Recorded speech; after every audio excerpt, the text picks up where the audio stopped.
அத்தியாயம் 1. அத்தியாயம் 1 என்ன அப்படின்னா பில்லின் கதை. ஆக்சுவலி இந்த பில்லின் கதை அப்படிங்கிறது இதுல மொத்தம் 24 பக்கம் இருக்கும் தமிழ்ல. இந்த ஃபர்ஸ்ட் சாப்டர் 24 பேஜஸ் கவர் ஆகும். சிம்பிளா சொல்லணும் அப்படின்னா முதல் 12 பக்கம் அவருடைய ட்ரங்கலாக பத்தி பேசுவார். முதல் 12 பக்கங்கள் பில்லினுடைய ட்ரங்கலாக பத்தி பேசுவோம். பிற்பாடு அந்த 13-14 பக்கத்துல இருந்து ஸ்டார்ட் பண்ணோம் அப்படின்னா அந்த 24வது பக்கம் வரைக்கும் அவருடைய ரிகவரியை பத்தி பேசுவோம். பில்லினுடைய ரிகவரியை பத்தி பேசுவாங்க. சோ இன்னைக்கு நாம பார்க்க போறது இந்த அத்தியாயம் 1 தான். இந்த அத்தியாயம் 1க்கு ஒரு பேர் கூட நம்ம வச்சுக்கலாம். என்ன பேர் வச்சுக்கலாம் அப்படின்னா, நம்ம இதுக்கு முன்னாடி ஒண்ணு பார்த்தோம். என்ன பார்த்தோம்?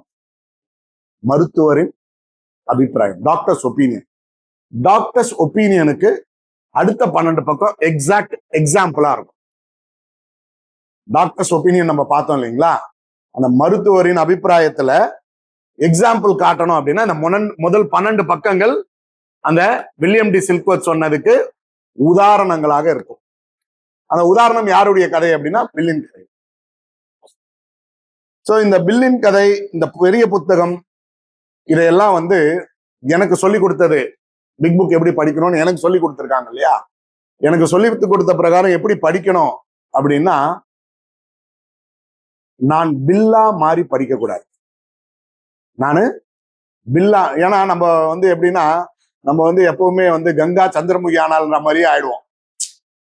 நம்ம ஷேரிங் கூட பார்த்தோம் அப்படின்னா யாரையாவது நம்மளுக்கு பிடிச்சி போச்சுன்னா அவங்கள மாதிரியே ஷேர் பண்ண ஆரம்பிச்சோம். ஸோ நான் சந்திரமுகி கிடையாது. ஸோ இந்த பில் ஸ்டோரியில் நான் பில்லா மாறணும்னு அவசியம் இல்லை. ஏன் அதை எனக்கு என்னுடைய குருநாதர் சொன்னார் அப்படின்னா, பில்லுக்கு நடந்த அத்தனை விஷயங்களும் உனக்கு நடந்திருக்க வேண்டும் என்கின்ற அவசியம் கிடையாது. அதான் அதுல முதல் பாயிண்ட். ஏன் அந்த முதல் பாயிண்ட் எனக்கு முதல்லயே சொன்னாங்க அப்படின்னா, இவன் நான் இல்லைன்னு அடிக்கடிக்கு என் மனசு சொல்ல ஆரம்பிச்சுக்கிட்டே இருக்கும். ஆல்கஹாலிக்ஸ் உடைய குணாதிசயம் அதுதான். நான் அவன் இல்லை, நான் அவன் இல்லை, நான் அவன் இல்லை. சோ அப்ப நான் படிக்கும்போது எனக்கு ஒத்து போகல அப்படின்னா இந்த புத்தகம் எனக்கான புத்தகம் அல்ல அப்படின்னு நானே முடிவு பண்ணிடக்கூடாது. சோ அதுக்காக தான் எனக்கு அந்த வாக்கியம் எனக்கு உபயோகமா இருந்தது. சோ நான் பில்லாலாம் மாறி இந்த புத்தகத்தை படிப்பேன். நான் எப்பவுமே இந்த புத்தகத்தை படிக்கும்போது 3 பேனா வச்சிருப்பேன். ஒன்னு ப்ளூ, இன்னொன்னு ரெட்டு, இன்னொன்னு கிரீன். ஏதாவது ஒரு 3 கலர் நான் எப்பவுமே வச்சிருப்பேன். என் புத்தகத்தை பிரிச்சு பாத்தீங்கன்னாலே வெறும் கோடு கோடா தான் இருக்கும். ஏன் அப்படின்னா, இந்த ப்ளூ அப்படின்னா என்ன பண்ணுவோம் அப்படின்னா ஒத்து போகும். ப்ளூ ஜெனரல், எனக்கு மட்டும் இல்ல, பில்லுக்கு மட்டும் இல்ல, உலகளாவிய இருக்கிற ஆல்கஹாலிக்ஸ் ஒத்து போகக்கூடிய விஷயங்கள் எல்லாம் ப்ளூல மார்க் பண்ணுவேன். ரெட்ல மார்க் பண்ணுவேன். ரெட்ல என்ன மார்க் பண்ணுவேன் அப்படின்னா, அது எனக்கு நடக்கல. ஆனா எனக்கு சம்பந்தம் இல்லைன்னு நான் சொல்ல முடியாது. எனக்கு நடக்கக்கூடிய வாய்ப்புகள் மிக அருகில் உள்ளது. ரெட்ல மேக்சிமம் இன்னொரு கலர் வச்சிருப்பேன். ஏதாவது பென்சில்லையோ இல்ல ஏதோ ஒன்று வச்சிருப்பேன். அது ஏன் வச்சிருப்பேன் அப்படின்னா, எனக்கு எதெல்லாம் நடந்தது அப்படி. இதுதான் நான் ஆரம்பத்துல யூஸ் பண்ண கதை. அதுக்கப்புறம் என்ன ஆயிடுச்சு அப்படின்னா, இதை படிக்க, இதை பேச என்ன ஆயிடுச்சு அப்படின்னா, ஒத்து போகிற விஷயங்கள் தான் இந்த புத்தகத்துல எனக்கு நிறைய இருக்கு. எனக்கு அந்த 3 கலர் தேவையே படலை. இது எக்ஸ்பெரிமெண்டல்ல நம்ம எப்பவுமே, அதனால இதை இப்படி பண்ணணும் அப்படி பண்ணணும்னு மேக்சிமம் எல்லாமே எனக்கு ஒத்து போகக்கூடிய விஷயங்கள் தான் இந்த புத்தகத்துல இருக்கு. ஸோ 2வது இங்க சொல்லப்பட்ட விஷயம், பில் ஒரு என்ஜினியர், நான் என்ஜினியர் கிடையாது. ஸோ இந்த மாதிரி நான் என்ன சைமல்டேனியஸா அவங்க கூட ஒத்து வச்சு பார்க்க வேண்டிய அவசியம் இல்லை இந்த புத்தகத்தை படிக்கும்போது. பட் எண்ட் ரிசல்ட் என்ன நடந்தது அதை மட்டும்தான் என்னை பார்க்க சொன்னாங்க. எப்படி செஞ்சாங்க அப்படின்னா, கமல் ஒரு விதமா செய்வாரு, இவர் ஒரு விதமா செய்வாரு, சார் ஒரு விதமா செய்வார். ஆனா எண்ட் ரிசல்ட் நம்ம எல்லாருக்கும் என்ன நடந்தது? நம்ம எல்லாருக்கும் எண்ட் ரிசல்ட் ஒண்ணுதான். போதும் என்ற மனம் நமக்கு இல்லை. இதான் நமக்கு எண்ட் ரிசல்ட். வேணாம் அப்படின்னு சொல்றதுக்கு மனதில்லாதவங்க மட்டும்தான் இங்க ஒண்ணு சேர்றோம். எவ்வளவு எவ்வளவு ராத்திரியில் ஆனாலும் எவ்வளவு தாண்டி போனாலும் நம்ம சொல்லக்கூடிய வார்த்தை என்ன? போதும்னு சொல்லியிருந்தா நம்மளுக்கு இங்க வேலையே இல்லை, வேணாம்னு சொல்லியிருந்தா நம்மளுக்கு ஆல்கஹாலிக்ஸ் அனானிமஸ்ல வேலையே இல்லை. ஸோ அந்த மாதிரி என் ரிசல்ட்டை மட்டும்தான் இந்த புத்தகத்துல என்னோட ஒப்பிட்டு பார்க்க சொன்னேன். அந்த மாதிரி என் ரிசல்ட்டை ஒப்பிட்டு பார்க்கும்போது என்ன ஆயிடுது அப்படின்னா, நான் அவனில்லை என்ற அந்த வாக்கியமே என்னில் மறைஞ்சு போச்சு. நான் அவனில்லை என்ற அந்த வாக்கியமே என்கிட்ட மறைஞ்சு போச்சு. ஸோ இன்னைக்கு நம்ம பார்க்கக்கூடிய இந்த அத்தியாயம் எதெல்லாம் நம்மளுக்கு சொல்லும் அப்படின்னா, நாம ஐடென்டிஃபை தான் பண்ணிக்கணும். ஃபர்ஸ்ட் விஷயம் என்ன பார்க்கணும்? ஐடென்டிஃபை மை செல்ஃப் டு யார் கூட? பில் கூட ஐடென்டிஃபை. ஸோ ரெண்டாவது, இது அவர் சொல்லக்கூடிய விஷயங்கள், அவர் எப்படி குடிச்சாரு, எப்படி என்ன நினைச்சாரு, அவர் எப்படி இதுல இருந்து வெளியில வந்தார், இந்த 3 சப்ஜெக்ட் தான் இந்த 24 பக்கத்திலையும் அவர் சொல்லியிருக்கார். So it is a proof of doctor's opinion. நாங்கள் பிளாட்ஸ்பர்கை சேர்ந்த இளம் அதிகாரிகள், வேலைக்கு புதிது, எங்களை நியூ இங்கிலாந்து நகர் ஒன்றில் பணி செய்ய அனுப்பியிருந்தார்கள். நகரில் யுத்த சுரம் அதிகமாக இருந்தது. நகரின் பிரமுகர்கள் எங்களை தங்களுடைய இல்லங்களுக்கு அழைத்து விருந்து வைத்த போது எங்களுக்கு பெருமையாக இருந்தது. அதை அப்படியே அண்டர்லைன் பண்ணிக்கோங்க, பெருமையாக இருந்தது. The ego starts with Bill. பில்லுக்கு எங்க ஈகோ ஸ்டார்ட் ஆகுது? எங்களுக்கு பெருமையாக இருந்தது. அப்போ அவர் ஆல்கஹாலிக் கிடையாது. இந்த வார்த்தை எழுதும் போது அவர் ஆல்கஹாலிக் கிடையாது. பட் பில்லினுடைய ஈகோ இங்கதான் ஸ்டார்ட் ஆகுது. பெருமையாக இருந்தது. நாங்கள் ஏதோ பெரிய வீரர்கள் ஆகிவிட்டது போல் உணர்ந்தோம். அந்த வாழ்க்கையில் அன்பு இருந்தது, பாராட்டு இருந்தது, போர் இருந்தது, பயபக்தியூட்டும் வேலைகள், இடையிடையே உல்லாச ஆரவாரம். நான் வாழ்க்கை ஓட்டத்தில் கலந்தேன். யாரு? பில். இந்த கேளிக்கைகளின் மத்தியில் எனக்கு மது பழக்கம் ஏற்பட்டது. நான் சொன்னேன்ல, அந்த ஸ்டேட்மெண்ட் சொல்லும் போது is not an alcoholic, is just a moderate drinker. இந்த கேளிக்கைகளின் மத்தியில் எனக்கு மது பழக்கம் ஏற்பட்டது. என் குடும்பத்தாருக்கு மதுவின் மீது வெறுப்பு. அது விஷயமாக என்னை பலமாக எச்சரித்து இருந்தார்கள். நான் அவற்றையெல்லாம் மறந்துவிட்டேன். எங்களுக்கு குறிக்கப்பட்ட கால அளவு முடிந்தது. நாங்கள் இங்கிலாந்து பிரயாணப்பட்டோம். தனிமை என்னை வாட்டியது. நான் மீண்டும் மதுவை நாடினேன். அதுக்கு முன்னாடி வர வார்த்தையை நம்ம கவனிக்கணும். என்ன கவனிக்கணும் அப்படின்னா, தனிமை என்னை வாட்டியது. அந்த தனிமையில தான் அவர் என்ன பண்ணாரு? மதுவை நோக்கி போனோம். அதனாலதான் நம்மளுக்கு ஆல்கஹாலிக்ஸ் அனானிமஸ்ல வரும்போது சொல்லுவாங்க, என்ன வரும்போது ஆரம்பத்துல எல்லாருக்கும் இது சொல்லப்படும். என்ன சொல்லப்படும்? தனிமையில இருக்காதீங்க. ஏன் தனிமையில இருக்கக்கூடாது அப்படின்னா, என்னுடைய எண்ணம், சிந்தனை, உடல், செயல் இது எல்லாமே குடியில் மூழ்கடிக்கப்பட்டது. என்னுடைய சிந்தனை, புத்தி எல்லாமே. ஏன்னா நம்ம சிம்பிள், ஒரே வார்த்தையில சொல்லி முடிக்கணும்னா, நம்மளுக்கு சந்தோஷம்னாலும் குடிக்கதான் போவோம், வருத்தம்னாலும் குடிக்கதான் போவோம். சோ அதனாலதான் தனிமையில இருக்காதீங்கன்னு சொல்லுவாங்க. அதுக்கு உதாரணம் இந்த வரிகள் தான். தனிமை என்னை வாட்டியது, நான் மீண்டும் மதுவை நாடினேன். நாங்கள் இங்கிலாந்தில் கரையிறங்கினோம். நான் வின்செஸ்டர் தேவாலயத்திற்கு போனேன். ஆராதனை என் உள்ளத்தை தொட்டது.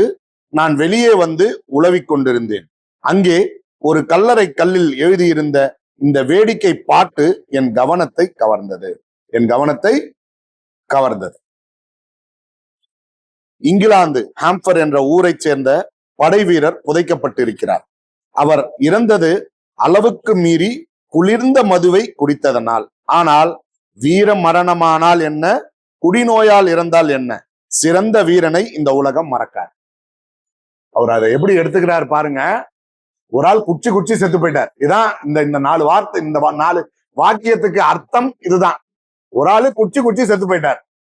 ஆனா ஒரு குடிகாரனுடைய எண்ணம், யாரு? பில்லுனுடைய எண்ணம் எப்படி சொல்லுது? அவர் குச்சி செத்தான்னா யாரா இருந்தானா, ஆனா ஒரு வீரனை இந்த உலகம் மறக்காது. அவரு இப்படித்தான் அதை எடுத்துக்கிறார். அவர் எடுத்துக்கல. அந்த குடி போதையானது, அந்த குடி வெறியானது அந்த மாதிரி நினைக்க தூண்டுது.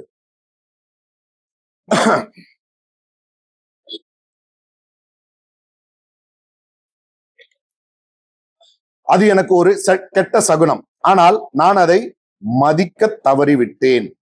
வயது 22, அதற்குள் அந்நிய நாடுகளில் போர் அனுபவம் பெற்ற வீரன் என்ற தகுதி. இந்த நிலையில் தாய்நாடு போய் சேர்ந்தேன்.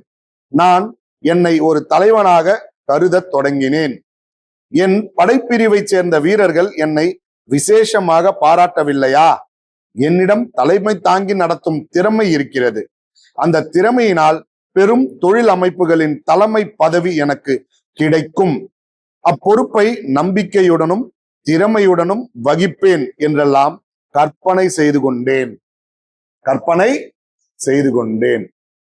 சோ ஆல்கஹாலிக்ஸ் அனானிமஸ்ல ஆல்கஹாலிக்ஸ் ஆகிய நாம் சிம்பிளா சொல்லணும் அப்படின்னா, மல்லாக்க பத்துக்குன்னு நான் இப்படி ஆயிடுவேன், நான் அப்படி ஆயிடுவேன், இதெல்லாம் நினைப்போம். ஆனா அதுக்கு ஆக்ஷன் அப்படின்னு ஒரு வார்த்தை வரும். அதுக்கும் பிளான் பண்ணுவேன். என்ன பிளான் பண்ணுவேன்னா, இன்னைக்கு ஒரு நாள் குடிச்சிடலாம், நான் இன்னைக்கு பிளான் பண்ணதெல்லாம் நாளையில இருந்து ஸ்டார்ட் பண்ணலாம்.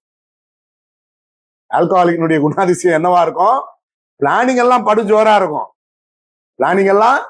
படுஜோரா இருக்கும். உச்சகட்ட நம்பிக்கையில இருப்போம். நான் தான், என்ன விட்டா இந்த ஃபீல்டு அடிச்சுக்க ஆளே இல்லை. ஆனா என்னைக்கு செய்வோம்? அத இன்னைக்கு ஒரு நாள் குடிச்சிருவோம், நாளைக்கு செய்வோம். இதுதான் ஆல்கஹாலிக்ஸினுடைய முதல் குணாதிசயமே. இந்த குணாதிசயத்தை தாண்டி வராத நபர்கள் இங்க இருப்பதற்கு வாய்ப்பே இல்லை. இந்த கூட்டத்தில் இருப்பதற்கு வாய்ப்பே இல்லை. நான் ஒரு இரவு கல்லூரியில் சேர்ந்து சட்ட படிப்பு படித்தேன். ஒரு ஷூரிட்டி கம்பெனி, அடகு கம்பெனியில் விசாரணை அதிகாரி வேலை கிடைத்தது.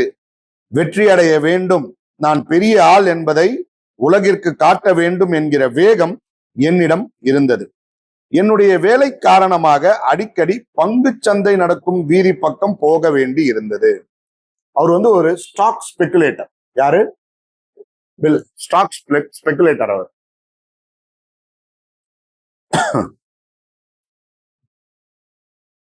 போக வேண்டி இருந்தது. மெல்ல மெல்ல பங்கு சந்தையில் எனக்கு கவர்ச்சி ஏற்பட்டது. இதில் நிறைய பேர் பணத்தை இழந்தார்கள். ஆனால் சிலர் பெரிய பணக்காரர்கள் ஆனார்கள். நானும் ஏன் பணக்காரன் ஆகக்கூடாது என்று நினைத்தேன். சட்டத்தோடு பொருளாதாரத்தை பற்றியும் வாணிபம் பற்றியும் படித்தேன். ஒரு குடி நோயாளிகளுக்குரிய குணம் என்னிடம் தோன்றிவிட்டபடியால் சட்ட படிப்பில் எப்படியோ தான் தேறினேன். இறுதி தேர்வு ஒன்றின் போது நான் அளவுக்கு மீறி குடித்திருந்தபடியால் என்னால் சிந்திக்கவோ எழுதவோ முடியவில்லை. நான் இன்னும் தொடர்ந்து குடிக்கிறவனாக ஆகாவிட்டாலும் என்னுடைய மனைவி கவலைப்பட்டாள். அதை பற்றி நாங்கள் நீண்ட நேரம் விவாதித்தோம். சோ இப்படிதான் நான் என்னுடைய வாழ்க்கையை இது கூட ஒப்பிட்டு பார்த்தேன். இந்த வரிகள் எனக்கு எப்படி ஒத்து போச்சு அப்படின்னா, நான் ஃபர்ஸ்ட் ஒரு யூஜி டிகிரி பண்ணேன், பாஸ் பண்ணிட்டேன். அடுத்து ஒரு பிஜி டிகிரி பண்ணேன். அந்த பிஜி டிகிரியில ஃபர்ஸ்ட் இயர் நான் எல்லாமே பாஸ் பண்ணிட்டேன். 2 வருஷம் தான் ஃபர்ஸ்ட் இயர் எல்லாமே பாஸ். செகண்ட் இயர்ல 4 எக்ஸாம் எழுதிட்டேன். இதே தோரணையில தான் 5வது எக்ஸாமுக்கு நான் போகவே இல்லை. ஏன் போகல அப்படின்னா, அதுக்கு முந்தின நாள் எனக்கு நாளைக்கு எக்ஸாம் இருக்குன்ற விஷயமே எனக்கு தெரியல. எனக்கு முந்தின நாள் அவ்வளோ டைட்டா குடி. நான் அந்த எக்ஸாமை எழுதவே இல்லை. ஆனா என்னைய சுத்தி இருக்கிற நண்பர்கள் ஒரு கேள்வி கேட்கறாங்க. என்ன கேட்கறாங்கன்னா, நீதான் எழுதி பாஸ் எல்லாம் பண்ணிட்டியடா, இதை நீ எழுதி இருந்தா பாஸ் பண்ணிருப்பியடா அப்படின்னு சொல்றாங்க. நான் அந்த இடத்துல நான் குடிச்சிட்ட மச்சி, அதனால நான் எழுதல அப்படின்ற வார்த்தை எனக்கு வரல. நான் என்ன சொல்றேன், வேலை அதிகமா இருந்தது, அதனால நான் அந்த எக்ஸாமுக்கு படிக்கல, அதனாலதான் நான் போல. இப்படிதான் நம்ப வைக்கிறேன். நான் யாரை நம்ப வைக்கிறேன்? முதல்ல நான் என்ன நம்ப வச்சுட்டு பிறரை நான் கேள்வி கேட்கறவங்களுக்கு எல்லாம் நான் இப்படிதான் நம்ப வைக்கிறேன். சோ இந்த 2 வாக்கியம் என் வாழ்க்கையில அப்படியே எனக்கு ஒத்து போச்சு. இன்னைக்கு நான் அந்த ஒரே ஒரு எக்ஸாம் மட்டும் எழுதி இருந்தேன் அப்படின்னா, இன்னைக்கு என் கையில 6 டிகிரி இருந்திருக்கும். இப்ப என் கையில 5 டிகிரி தான் இருக்குது. என் கையில 5 டிகிரி தான் இருக்குது. நான் ஆல்கஹாலிக்ஸ் அனானிமஸ்க்கு வர்றதுக்கு முன்னாடி வரைக்கும் என்கிட்ட 1 டிகிரி தான் இருந்தது. இந்த 2வது டிகிரி நான் எழுதவே இல்லை. அந்த டிகிரி நான் எப்போ எழுதுறேன் தெரியுங்களா? ஆல்கஹாலிக்ஸ் அனானிமஸ்க்கு வந்து 4 வருஷம் கழிச்சு எழுதுறேன்.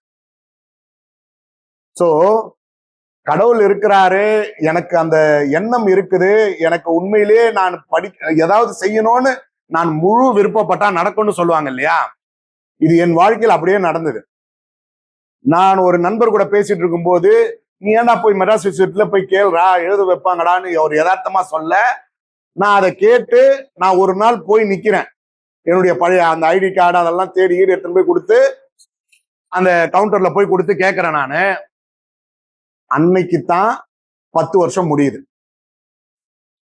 நான் என்னைக்கு போய் நிக்கிறேனோ அன்னைக்கு தான் 10 வருஷம் முடியுது. அன்னைக்கு தான் எக்ஸாம் ரீ எக்ஸாம் எழுதுறதுக்கு அப்ளிகேஷன் கொடுக்குறான். அதுவும் லாஸ்ட் நாள். சோ அந்த லாஸ்ட் நாள்ல லாஸ்ட் அப்ளிகேஷனா நான் வாங்கி போட்டு அந்த டிகிரியை கம்ப்ளீட். சோ எதுக்காக இது எனக்கு அப்படியே எனக்கு ஒத்து போச்சு அப்படின்னா, நான் அதுல ஜெயிச்சதுனால எனக்கு ஒத்து போச்சு. நான் ஜெயிக்கலன்னா என்ன பண்ணிருப்பேன்? நானும் பில்ல ஒன்னா பண்ணணும்னு சொல்லிட்டு போயினே இருந்திருப்பேன். சோ இப்படித்தான் நம்ம ஒவ்வொரு விஷயமும் நாம என்ன பண்ணிக்கணும் அப்படின்னா, நம்ம கூட என்னென்ன ஒத்து போகுதுன்னு ஐடென்டிபிகேஷனை பார்க்கணும். என்னால் சிந்திக்கவோ எழுதவோ முடியவில்லை. நான் இன்னும் தொடர்ந்து குடிக்கிறவனாக ஆகாவிட்டாலும் என்னுடைய மனைவி கவலைப்பட்டாள். அதை பற்றி நாங்கள் நீண்ட நேரம் விவாதித்தோம். பெரிய பெரிய மேதாவிகளுக்கெல்லாம் குடி போதையில் இருக்கும் போதுதான் அவர்களுடைய மிகச்சிறந்த திட்டங்களுக்கான எண்ணம் கிடைத்தது. நான் இந்த வரி படிக்கும் போது நான் என்ன நினைச்சேன் அப்படின்னா, நான் குடிச்சிட்டு தான் படிப்பேன்.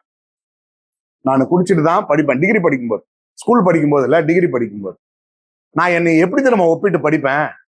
கண்ணதாசனுக்கு ஈக்குவலா ஒப்பிட்டு படிப்பேன். நான் கண்ணதாசன்லாம் வந்து குடிச்சிட்டு தான் வந்து அந்த பாட்டு வரிகள்லாம் எழுதுவாங்களாம்.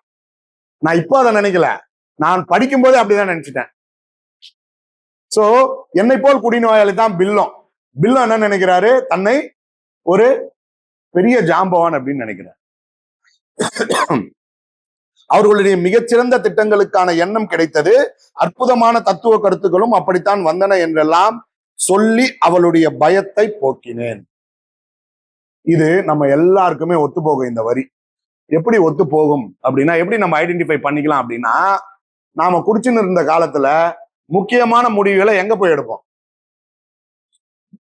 முக்கியமான முடிவுகளை ஒயின் ஷாப்ல போய் தான் எடுப்போம். ஆனா எடுத்திருக்கிறோமா?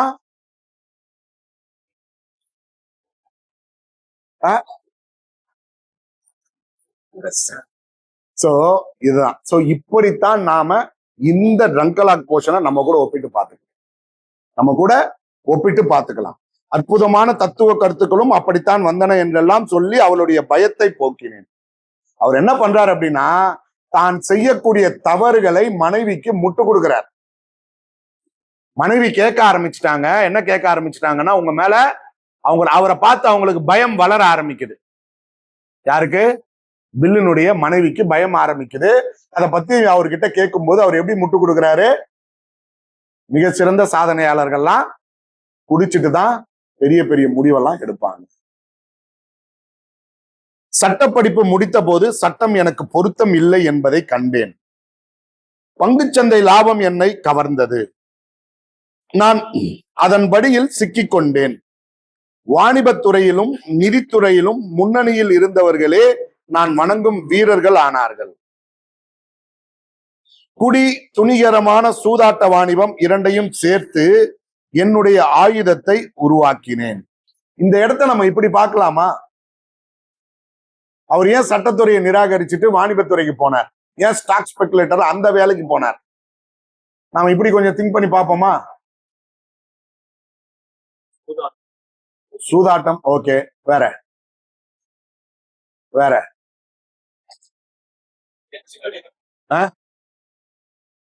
கேள்வி கேட்குது. ஏன் லால கூட யாரும் கேள்வி கேட்க மாட்டாங்களே? அவர் சட்டத்துறையை தேர்ந்தெடுத்திருந்தாலும் அவர் யாரும் கேள்வி கேட்க மாட்டாங்களே? லாலையும் ரிஸ்க் எடுக்க வேண்டிய அவசியம் இல்லையே.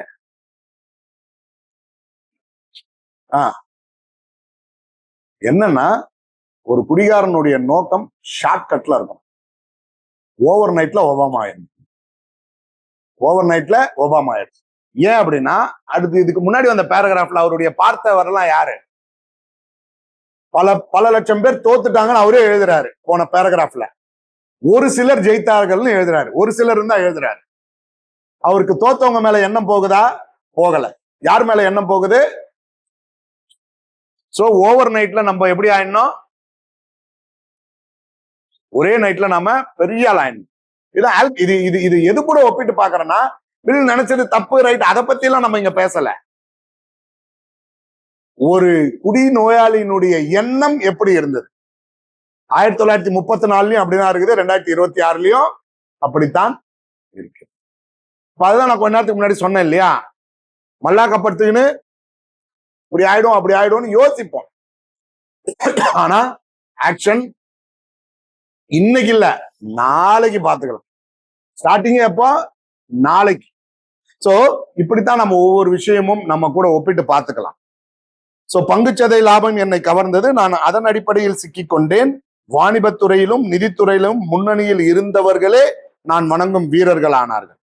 குடி, துணிகரமான சூதாட்ட வாணிபம் இரண்டையும் சேர்த்து என்னுடைய ஆயுதத்தை உருவாக்கினேன். அது ஒரு நாள் வலைத்தடியை போல திரும்பி வந்து என்னை தாக்க, ஏறத்தாழ என்னை நார் நாராக கிழிக்கப் போவது அப்போது எனக்கு தெரியவில்லை.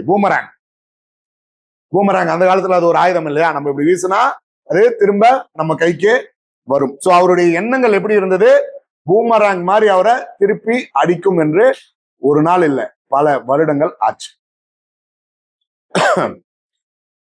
அது ஒரு நாள் வலைத்தடியை பூமராங் போல திரும்பி வந்து என்னை தாக்கி ஏறத்தாழ என்னை நார் நாராக கிழிக்கப் போவது அப்போது எனக்கு தெரியவில்லை. எளிமையாக வாழ்க்கை நடத்தி என் மனைவியும் நானும் $1000 சேர்த்தோம். அந்த பணத்திற்கு சில சேமிப்பு பங்குகள் வாங்கினோம். அந்த பத்திரங்கள் மலிவாக இருந்தன. மார்க்கெட்டில் அவைகளுக்கு அவ்வளவாக நல்ல பெயரும் இல்லை. ஒரு நாள் அவைகளின் மதிப்பு ஏறும் என்றுதான் நினைத்தேன். நான் நினைத்தது சரி. ஆனால் சம்பந்தப்பட்ட தொழிற்சாலைகள், நிர்வாக அலுவலகங்கள் ஆகியவற்றை நேரில் போய் பார்த்து வர என்னை அனுப்பும்படி என்னுடைய தரகு நண்பர்களிடம் சொன்னபோது அவர்கள் அதற்கு இணங்கவில்லை. ஏன்னா அவர் ஸ்டாக் ஸ்பெகுலேட்டர் இல்லையா? எந்த ஸ்டாக் எப்படி ஏறும் எப்படி இறங்கும்னு அவர் என்ன கொடுக்கிறவர்? அவரு ரிப்போர்ட் கொடுக்கிற வேலை தான் அவருடைய வேலை. அதுக்கு அவருடைய நண்பர்கள் கிட்ட சொல்றாரு, அவர் என்ன அனுப்புங்க, நான் ஒரு நல்ல தீசிஸ் எழுதுறேன் அப்படின்னு அவர் சொல்றாரு. ஆனால் அதுக்கு அவங்க இணங்கவில்லை. ஏன் இணங்கவில்லை? என்ன காரணமா இருந்திருக்கும்?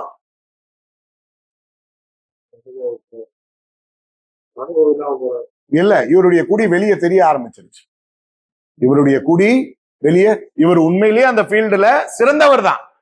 சிறந்தவர் இல்லைன்னா இல்ல, சிறந்தவர் தான். ஆனா அவர் மேல என்ன இல்ல? நம்பிக்கை இல்லை. காரணம்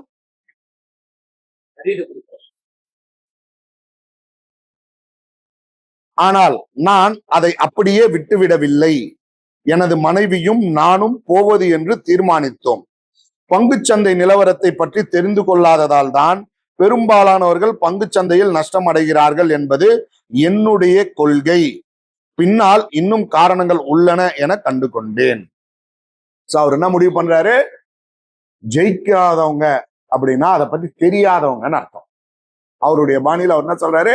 இதுல ஏன் ஜெயிக்கல அப்படின்னா அதை பத்தி அவங்க தெரிஞ்சுக்கல, அதனால ஜெயிக்கல. இது உண்மைதான், அவருடைய ஸ்டேட்மெண்ட் உண்மைதான். ஏன்னா நம்ம ஒரு தொழில் செய்யறோம்னா அந்த தொழில்ல முதலீடு போடுற அளவுக்கு நம்ம கிட்ட பணம் இருந்தாலும் வேலை செய்யக்கூடிய திறமை நம்ம கிட்ட இருந்தா மட்டும்தான் அந்த தொழில ஜெயிக்க முடியும். இது இயல்பான ஒரு விஷயம் தானே. ஆனா அந்த ஸ்டேட்மெண்ட் அவர் என்ன பண்றாரு? சரியா அவங்களாம் கத்துக்கல, அதனால அவங்களாம் ஜெயிக்கல. நான் கத்துக்க போறேன், நான் ஜெயிக்க போறேன், நான் கத்துக்க போறேன், ஜெயிக்க போறேன் அப்படின்னு போறேன். எங்களுடைய உத்தியோகங்களை விட்டு ஒரு மோட்டார் சைக்கிளில் கிளம்பினோம். சைடு காரில் ஒரு கூடாரம், போர்வைகள், மாற்று உடைகள், நிதி சம்பந்தமான 3 பெரிய புத்தகங்கள், எல்லாவற்றையும் திணித்தோம். எங்கள் நண்பர்கள் எங்களுக்கு பைத்தியம் பிடித்து விட்டதோ என்று நினைத்தார்கள். அவர்கள் நினைத்தது பிழை என்று சொல்ல முடியாது. துணிகர சூதாட்ட வாணிபத்தில் எனக்கு சிறிது வெற்றி கிடைத்திருந்தது. அவங்க நண்பர்கள்லாம் முடிவு பண்ணிட்டாங்க. என்ன முடிவு பண்ணிட்டாங்கன்னா, இவனுங்களுக்கு ஏதோ பைத்தியம் பிடிச்சிச்சு போல இருக்குது. ஏன்னா நம்மள கூட ஏதோ சொல்லுவானுங்கல்ல, நம்மள கூட சொல்லியிருப்பாங்க. என்ன சொல்லியிருப்பாங்க? ஏக்கு போனதுக்கு அப்புறம் நம்ம பேச்செல்லாம் மாறிடும். பக்கம் பேசுறது, பழைய ஃப்ரெண்ட்ஸ் கிட்ட பேசுறதே மாறிடும். உடனே நம்ம என் ஃப்ரெண்ட்ஸ் எங்க சொல்லலாம், மச்சான் இவன் ஒரு மாதிரி ஆயிட்டுக்கிறான்டா, முதல்ல இவன் சரக்கு அடிக்கும் போதே நல்லா தானே இருந்தான், இப்போ இவன் பேச்சே வேற மாதிரி இல்லை. ஸோ அது என்ன அப்படின்னா, நான் ரொம்ப நல்லவன் அவங்க கிட்ட காட்ட ஆரம்பிச்சதனுடைய வெளிப்பாடு தான் அது.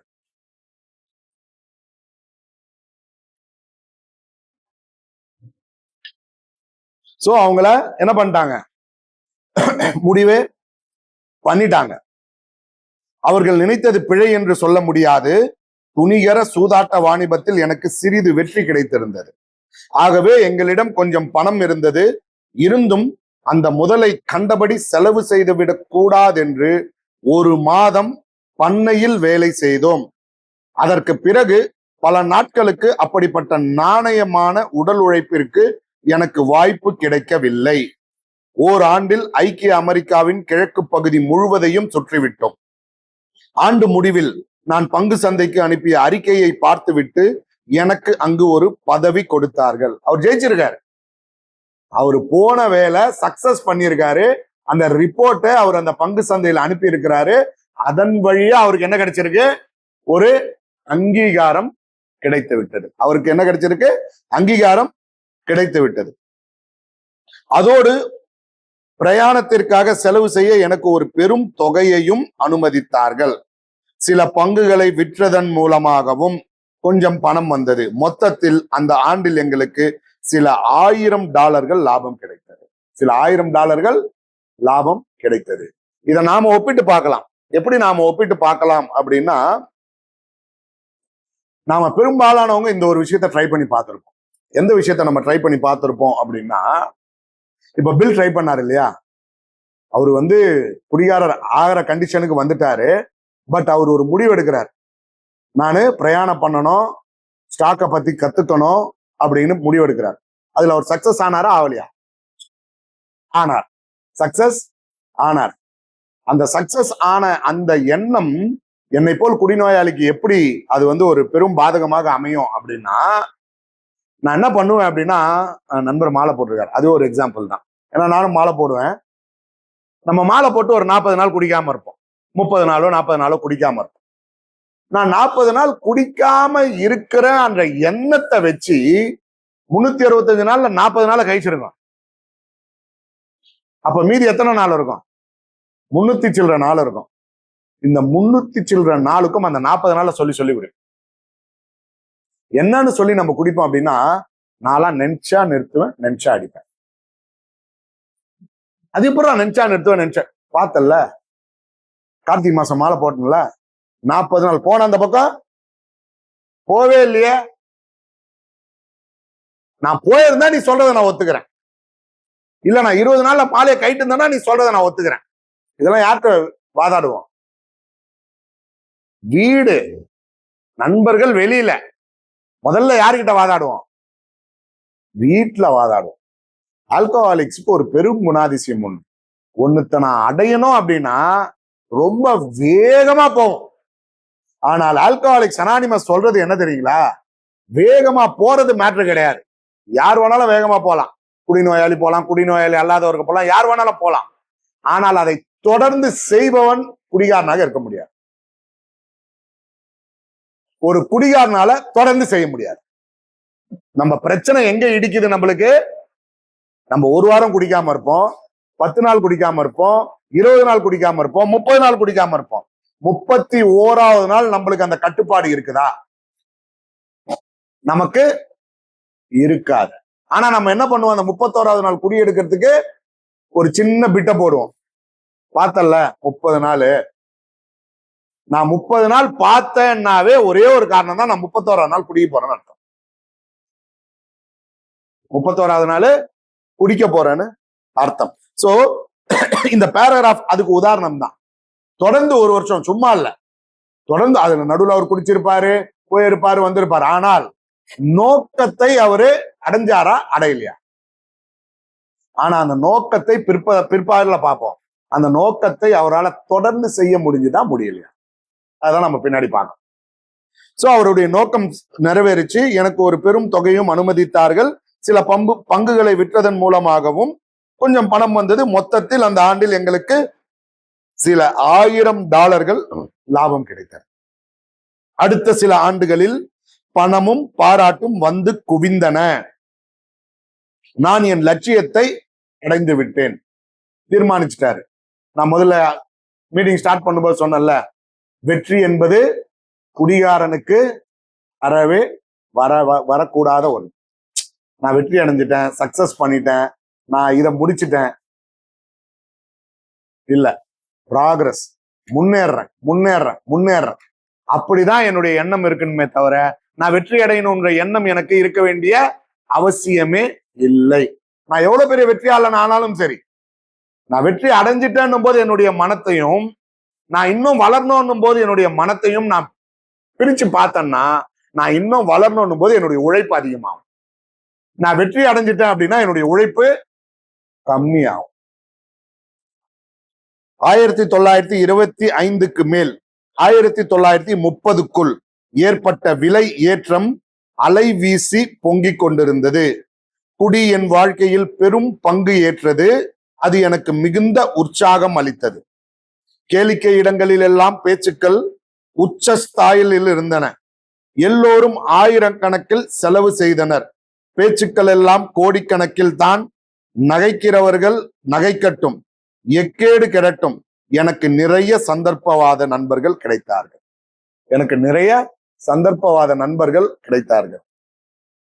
நான் பார்ப்பேன், எங்க ஆபீஸ்க்கு ஒரு சிலர்லாம் வருவாங்க. அவங்க ஒரு குறிப்பிட்ட தொழில் செய்யறவங்களா இருப்பாங்க. அவங்க பேசுறது LC இப்படிதான் பேசுவாங்க. நான் உள்ள உட்காந்து சிரிச்சுப்பேன். நான் எனக்குள்ளேயே சிரிச்சுப்பேன். அவங்க எதிர்க்கனால சிரிக்க முடியாதுல்ல. LC இப்படிதான் நான் சொல்லுவேன். ஆனா போகும்போது இவன் துடு கொடுக்க மாட்டான், பாத்துக்க. நான் சொல்லுவேன். எங்க அண்ணன் தான் என் கூட ஒர்க் பண்றாரு. நான் எங்க அண்ணன் கிட்ட சொல்லுவேன், அண்ணா போகும்போது இவன் துடு கொடுக்க மாட்டான், பாத்துக்க. எல்லா வேலையும் முடிச்சுட்டு ஒரு 200 300 ஷார்ட் இருக்கும். சார் நாளைக்கு வந்து தட்டுமானோம். நான் அண்ணன் கிட்ட சொல்லி 10 நிமிஷம் கூட ஆயிருக்காது. ஆனா சார் நாளைக்கு இதை விட பெருசா எத்தனை வரேன் அப்படின்னு. அதுக்கு இல்ல ஒரு 300 நான் தரேன்ல, நாளைக்கு வந்து தரேன். சோ அவர்கள் யாராக இருந்தார்கள், யாராக இருக்கிறார்கள் என்றால் மேக்சிமம் ஆல்கஹாலிக்ஸா இருக்கிறவங்க தான் அந்த மாதிரி பேசுறாங்க. மேக்சிமம் ஆல்கஹாலிக்ஸா இருக்கிறவங்க. அது என்ன அப்படின்னா, என்னை பற்றி நானே மிகைப்படுத்தி பேசிக்கொள்வது.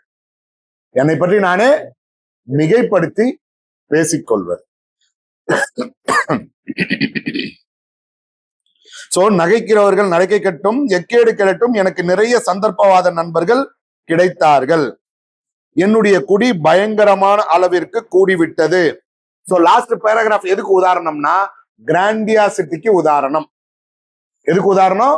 கிராண்டியாசிட்டிக்கு உதாரணம். எனக்கு நிறைய சந்தர்ப்பவாத நண்பர்கள் கிடைத்தார்கள்னு முடிக்கிறார் இல்லையா அந்த பேராகிராஃப. அந்த பேராகிராஃபினுடைய அர்த்தம் அவ்வளவு கிராண்டியாசிட்டி. சாதாரணமாவே பில் கிராண்டியாசிட்டி உடையவர் தான். குடிக்கும் போது மாத்திரமல்ல, ஆல்கஹாலிக்ஸ் அனானிமஸ்க்கு வந்து பல சாதனைகளை செய்த பின்பும் அவரு கிராண்டியாசிட்டியான ஒரு நண்பர் தான். என்னுடைய குடி பயங்கரமான அளவிற்கு கூடிவிட்டது. பகல் முழுவதும் குடி, அநேகமாக ஒவ்வொரு இரவும் குடிதான். நண்பர்கள் கண்டித்த போது அவர்களுடன் சண்டை போட்டேன். எப்பொழுதும் தனிமையில் இருந்தேன். வீட்டிலும் எத்தனையோ சச்சரவுகள். நான் என் மனைவிக்கு துரோகம் செய்யவில்லை. அது ஓரளவுக்கு பெரிய தொல்லைகளிலிருந்து என்னை காப்பாற்றியது. என்னுடைய மிதமிஞ்சிய குடியே சில சமயங்களில் இந்த விஷயத்தில் எனக்கு உதவியது. இதுல ஒரு வரியை நம்ம பார்க்கலாம். என்ன வரியை பார்க்கலாம் அப்படின்னா, தனிமையில் இருந்தேன், வீட்டிலும் எத்தனையோ சச்சரவுகள், ஆனால் நான் என் மனைவிக்கு துரோகம் செய்யவில்லை. அந்த ஒரு பாயிண்ட மட்டும் எடுத்துக்கிறார். அவர் செய்த மீதி எல்லாத்தையும் அந்த ஒரு பாயிண்ட்ல வச்சு அவர் ஈடு கட்டுறாரு. நான் என் மனைவிக்கு துரோகம் செய்யவில்லை, அதனால நான் இப்ப செய்யற இந்த விஷயம் எல்லாம் ஒன்றும் பெருசா தப்பான விஷயம் இல்லை. அதை நம்ம கூட எப்படி ஒப்பிட்டு பார்த்துக்கலாம் அப்படின்னா, நான் என் வாழ்க்கையோட ஒப்பிட்டு பார்க்கும்போது என்ன அப்படின்னா, நான் என்ன உங்க அப்பன் துட்லியா குடிக்கிறேன்? நான் என்ன உங்க அப்பன் துட்லியா குடிக்கிறேன்? நான் தானே என் காசை போட்டுதானே நான் குடிக்கிறேன். நான் செய்யற சண்டைகள், சச்சரவுகள் இது எல்லாத்தையும் நான் மறந்துடுவேன். என்னுடைய வார்த்தைகள் அது எப்படி அம்பு போல அவங்கள குத்துது, இதெல்லாம் நான் மறந்துடுவேன். நான் எப்படி நான் என்னைய என்ன சொல்றது தூக்கி நிறுத்தி பேசுவேன் அப்படின்னா, நான் ஒன்னும் யார்கிட்டயும் துட்டு கேட்டலாம் நான் ஒன்னும் போயிட்டு பிச்சைத்து குடிக்கலையே. நான் மாசம் கரெக்டா வீட்டுக்கு காசு கொடுத்துறேன்ல. குழந்தைங்களுக்கு ஸ்கூல் ஃபீஸுக்கு ஒன்னும் நீ போய் அங்க நிக்கலையே, இங்க நிக்கலையே. ஆனா என்னுடைய குடியினால என்னுடைய மனைவியும் என்னுடைய குழந்தைகளும் வெளி உலகத்துல எவ்வளவு அவமானங்களை சந்திக்கிறோன்ற அந்த இதுல அவங்க என்ன பாக்குறாங்க. அவங்க என்ன எப்படி பாக்குறாங்க? அவங்களுக்கு நேரப்படுகிற அவமானங்களை வச்சு என்ன பாக்குறாங்க. ஆனா அதையெல்லாம் நான் எப்படி ஈடு கட்டி பாக்குறேன்? நான் உன்னை ஒன்னும் நடுத்தரில் நிறுத்தில்லையே, நான் உனக்கு தேவையானதெல்லாம் செய்யறேன் தானே. அப்படின்னா என்ன அர்த்தம்னா, ஒரே ஒரு அர்த்தம் தான், நான் என்ன வேணாலும் பண்ணுவேன் நீ கேட்கக்கூடாது. இவ்வளவுதான் அதுக்கு பொருள். அதுக்கு என்ன பொருள்? நான் என்ன பண்ணாலும் நீ என்ன கேள்வி கேட்க கூடாது. அந்த சூழ்நிலையில தான் இப்ப பில் இருக்க. என்னுடைய மிக மிஞ்சிய குடி சில சமயங்களில் இந்த விஷயத்தில் எனக்கு உதவியது. 1929 எனக்கு கோல்ஃப் விளையாட்டு பைத்தியம் பிடித்தது. நாங்கள் உடனே நாட்டுப்புறத்திற்கு போனோம். நான் வால்டர் ஷேகனை கோல்ஃபிலே தோற்கடிக்கும் போது மெச்சுவதற்கு பக்கத்தில் மனைவி இருக்க வேண்டாமா? யார் அவருன்னா, கோல்ஃப்ல மிகப்பெரிய பிளேயர் அவரு. அந்த பிளேயரை நான் தோற்கடிப்பேன், அதை மெச்சு பார்க்கறதுக்கு யார் இருக்கணும் கூட? என் மனைவி இருக்கணுங்கிறார். நான் வால்டரை எட்டி பிடிப்பதற்கு முன்னால் மது என்னை பிடித்து விட்டது. நான் வால்டரை எட்டி பிடிப்பதற்கு முன்னால் மது என்னை பிடித்து விட்டது. காலையிலேயே எனக்கு நடுக்கம் வந்துவிடும். கோல்ஃப் ஒவ்வொரு நாளும் பகலிலும் இரவிலும் குடிப்பதற்கு வசதி அளித்தது.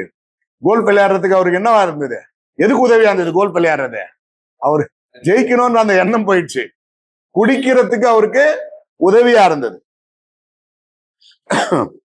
சின்ன பையனாக இருந்தபோது பயபக்தியை ஏற்படுத்திய இடம் கோல்ஃப் மைதானம்.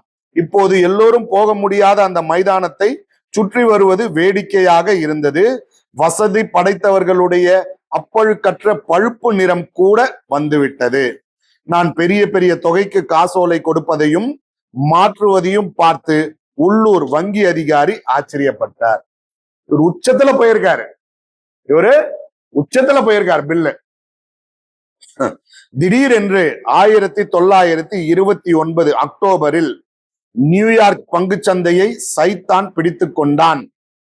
அந்த நரக வேதனை நாட்களில் ஒரு நாள் நான் ஒரு ஓட்டலில் குடிக்கும் அறையிலிருந்து தள்ளாடி ஒரு தரகர் அலுவலகத்திற்கு போனேன். அப்பொழுது மணி 8. பங்குச்சந்தை மூடி 5 மணி நேரம் ஆகிவிட்டது. பங்குச்சந்தையில் விலைகளை அடித்து கொண்டிருக்கும் இயந்திரம் இன்னும் ஓடிக்கொண்டிருந்தது.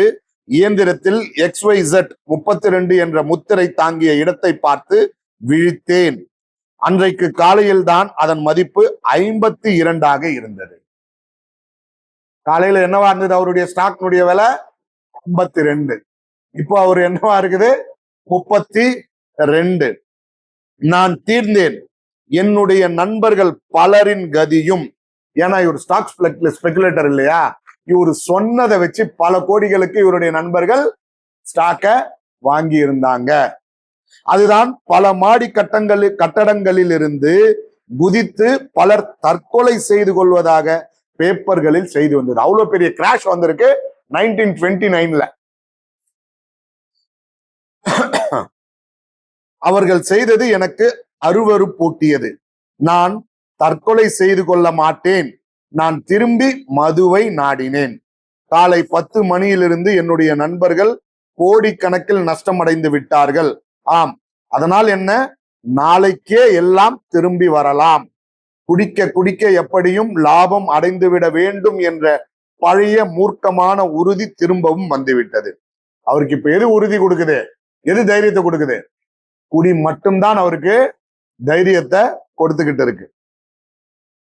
மறுநாள் காலையில் மான்ட்ரியலில் இருந்து ஒரு நண்பருக்கு தொலைபேசியில் தொடர்பு கொண்டேன். அவரிடம் இன்னும் நிறைய பணம் இருந்தது. அவர் என்னை கனடாவுக்கு வரும்படி யோசனை சொன்னார். அடுத்த வசந்தத்திற்குள் நாங்கள் எங்களுடைய ஆடம்பர வாழ்க்கை வாழத் தொடங்கிவிட்டோம். நான் எல்பாவிலிருந்து திரும்பிய நெப்போலியனை போல் இருந்தேன். எனக்கு செயின்ட் எலினா வராது. நான் பழையபடி குடிக்க தொடங்கினேன். அவர் ஒவ்வொரு முறையும் பிரச்சனை வரும்போது குடிக்கிறது என்ன பண்றாரு? நிறுத்துறாரு. மறுபடியும் ஜெயிக்கிறாரு. ஜெயிச்ச உடனே என்ன பண்றாரு? கிராண்டியாஸோட ஆடுறாரு. மறுபடியும் என்ன பண்றாரு? Back to the square one. எங்க ஆரம்பிச்சாரோ அங்கேயே திரும்பி வரார். நான் பழையபடி குடிக்க தொடங்கினேன். தாராள மனதுடைய என்னுடைய நண்பரும் என்னை கை கழுவ வேண்டியதாயிற்று. இந்த தடவை நாங்கள் எல்லாம் இழந்து நிர்கதியானோம். கடைசியா இருந்த வாய்ப்பு போயிடுச்சு. ஏன்னா நாம எல்லாரும் சொல்லுவோம். அத நான் யாரையும் தப்பாலாம் சொல்லல. நம்ம இப்போ ஷேரிங்ல கொஞ்சம் ஆணவத்தோட கூட பேசுவோம். என்ன ஆணவத்தோட பேசுவோம் அப்படின்னா, நான் குடிக்கும்போது என்னை யாரும் மதிக்கல, என் வீட்டுக்கு பத்திரிக்கை கூட வைக்க மாட்டாங்க, இன்னைக்கு எல்லாரும் என் வீட்டு வாசலை தேடி வராங்க. எல்லாரும் என் வீட்டு வாசல தேடி வராங்க. இப்ப நான் சொல்றது கொஞ்சம் ரொம்ப மரியாதையா பேசுறேன். ஒரு சிலர்லாம் உக்கிரமா ஷேர் பண்ணுவாங்க. உக்கிரமா ஷேர் பண்ணுவாங்க. அதுக்கு என்ன ரீசன் அப்படின்னா, அவங்களுக்கு என்ன மதிக்கணும் மதிக்க கூடாதுன்றதெல்லாம் அவங்களுக்கு கிடையவே கிடையாது. அவங்களுக்கு என்ன அப்படியே இழிவுபடுத்தணும், என்ன ரோட்ல, அதெல்லாம் அவங்களுடைய எண்ணம் கிடையாது. அது எப்ப புரியுதுன்னா இப்ப புரியுது. அன்னைக்கு எனக்கும் புரியல. எனக்கு என்ன புரிஞ்சது இப்ப புரியுறது. அப்ப என்ன புரியல அப்படின்னா, என்னைய வாண்டடா கார்னர் பண்றாங்கன்றது என்னுடைய எண்ணம். பட் நாட்கள், மாதங்கள், வருடங்கள் செல்லும் போது, எப்போ ஆல்கஹாலிக்ஸ் அனானிமஸ்ல செல்லும் பொழுது ரொம்ப சிம்பிளான ஒரே ஒரு வாக்கியம் அந்த மொத்த விஷயத்தையும் காலி பண்ணு. நான் ஒழுங்கா இருந்து அவன் அதை பண்ணானா.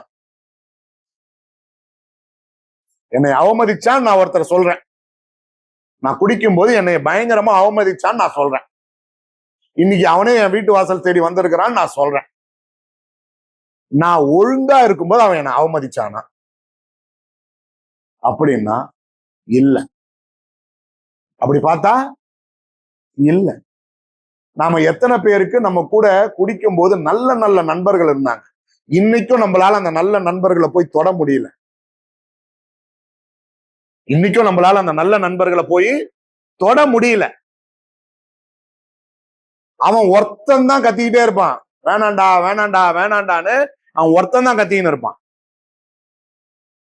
அந்த நல்ல நண்பனை நான் குடிக்கும் போது இழந்துட்டேன். இன்னைக்கு பாக்குறேன், பேசுறேன். ஆனா அந்த பழைய அந்த ஒரு அன்பும் மீண்டும் எனக்கு ஒட்டிக்கிச்சான்னா இல்ல. ஏன்னா எனக்கு அவன் பல வாய்ப்புகளை கொடுத்தான். நான் குடிக்கும் போது பல வாய்ப்புகளை கொடுத்திருப்பான். அது நண்பர்னா நண்பர் மாத்திரம் அல்ல, என்னுடைய உற்றார் உறவினர், அம்மா அப்பா, அண்ணன் தம்பி, சித்தப்பா சித்தி, மாமனார் மாமியார், யார வேணாலும் இருக்கலாம். நீங்க அந்த நண்பர்ன்ற வார்த்தைக்கு யார வேணாலும் போட்டுக்கலாம். இன்னைக்கும் நம்மளால அந்த உறவை மீட்டெடுக்க முடிஞ்சுதானா? மீட்டெடுக்க முடியாது, முடியல. ஏன்னா இன்னும் அவர்களுடைய பார்வை அப்படித்தான் இருக்கிறது. ஏன் அப்படின்னா, அவங்க எனக்கு ஒரு வாய்ப்பு கொடுக்கல, 2 வாய்ப்பு கொடுக்கல, பல வாய்ப்புகளை எனக்கு அவங்க கொடுத்திருக்காங்க.